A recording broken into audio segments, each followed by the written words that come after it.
You know what they say about first impressions, you never get a second chance to make one. Unless you're a startup EV company, which in that case you get 0 chances because nobody wanted to look at you in the first place.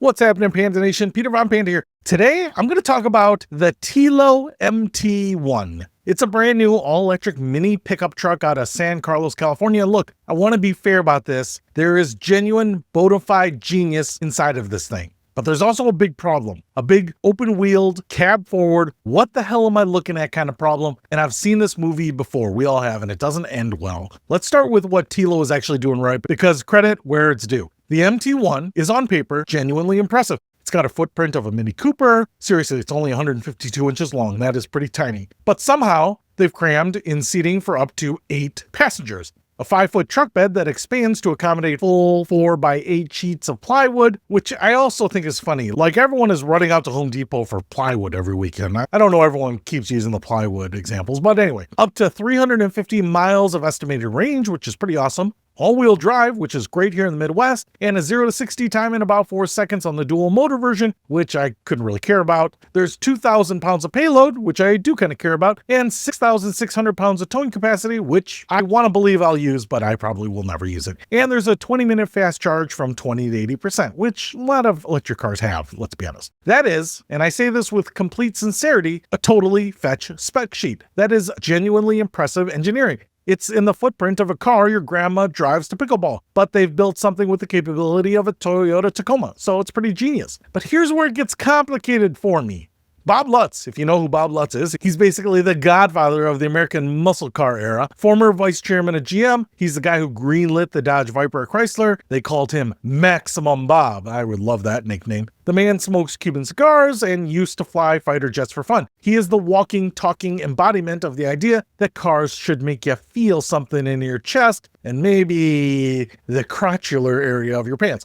And one of Bob Lutz's core philosophies, one of the things he's preached his entire career, was this: an automobile's design must make an emotional connection to a potential buyer immediately. No connection, no sale. He also said of GM's failures, the cars they built before he arrived that nobody bought, that they produced, quote, a lot of very excellent vehicles, but somehow they didn't excite anybody.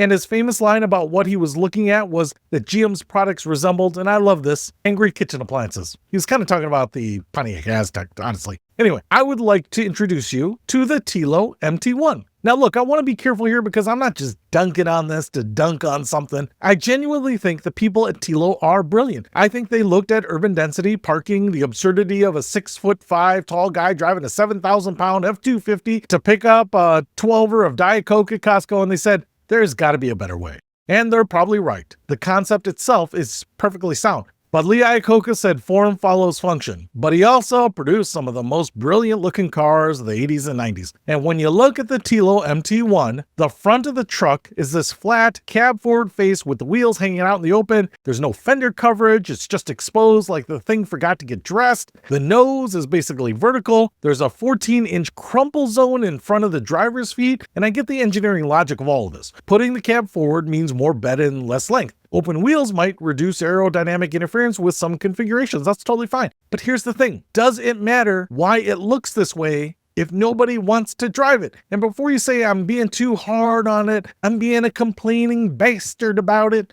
I'm not the only one. Online forums are full of people saying that this thing looks like a go-kart. It looks unfinished. It looks unsafe. One guy described it as what you'd get if a golf cart and a UPS truck had a baby and then abandoned it at the fire station.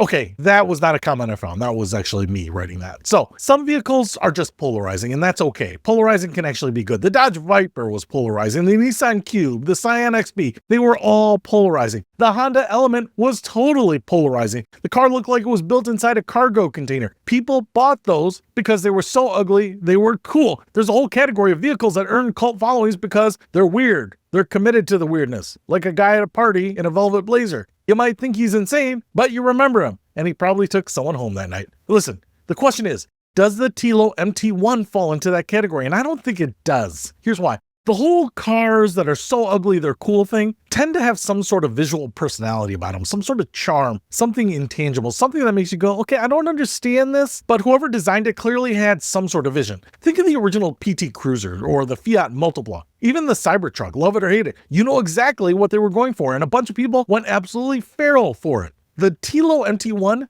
doesn't feel like that to me. It feels like a prototype. It feels like engineers built the engineering, which they did brilliantly, and then someone said, okay, now we need a body, and everybody was at lunch and they slapped something together. And that is the difference between a car that's polarizing, loved by some, hated by others, and a car that just makes people hate it. So here's my concern with the math. In polarizing vehicles, you've got maybe 50-50 split. But in a Tilo MT1, I'm kind of worried that 98% of people that look at it are going to go, no, thank you. And 2% of people are going to be like, that's cool, but I still don't want one. You don't have a viable consumer vehicle. You have an interesting art project. And here's where the ghost of Bollinger, I don't think it was Bollinger, but I think it was Bollinger Motors, shows up and taps me on the shoulder. Bollinger, they were founded in 2015 with these incredibly boxy, brutalist, super utilitarian off-road trucks, the B1, the B2. I actually liked it because they looked kind of like a home-built Land Rover Defender. Anyway, they got bought by Mullen Automotive, ran out of money, missed the payroll twice, and officially closed their doors in November 2025. And as of right now, their assets are being auctioned off to pay the suppliers that got stiffed, even the prototype cars. That's a harsh ending for a company that genuinely had some interesting ideas. And the pattern is familiar, isn't it? You build something engineered for function. You underestimate how much the average buyer makes an emotional connection to a car. You don't move enough units. The investors get nervous, the cash runs out, and the lawyers start showing up, just saying, hey, I'm just checking stuff out. Where do you keep your files, by the way? So here's my question. Is there a version of the Tilo MT1 at the right price point where you would drive it, where you would park it in your own garage, where you would put on your velvet blazer and drive it around proudly? Because I think the Tilo people are smart enough to know that they have a problem.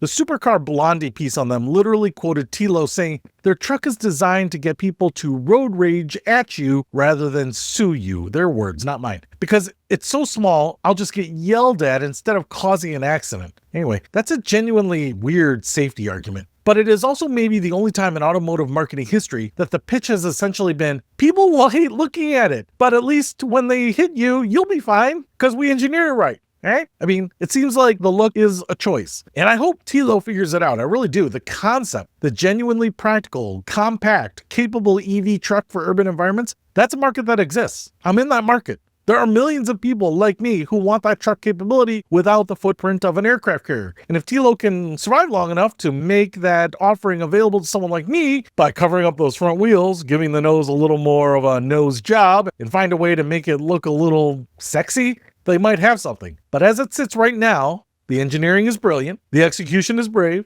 and the styling is crap. Bob Lutz saw this exact movie play out at GM for decades. Perfectly engineered cars that didn't excite anybody, and cars that lost the plot because the bean counters overruled the designers or because nobody had the guts to say, dude, that thing looks like garbage. And I'll leave you with his exact words on that because they have never been more relevant.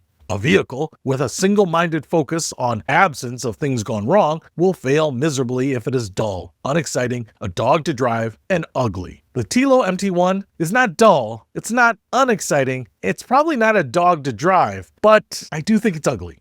I really do.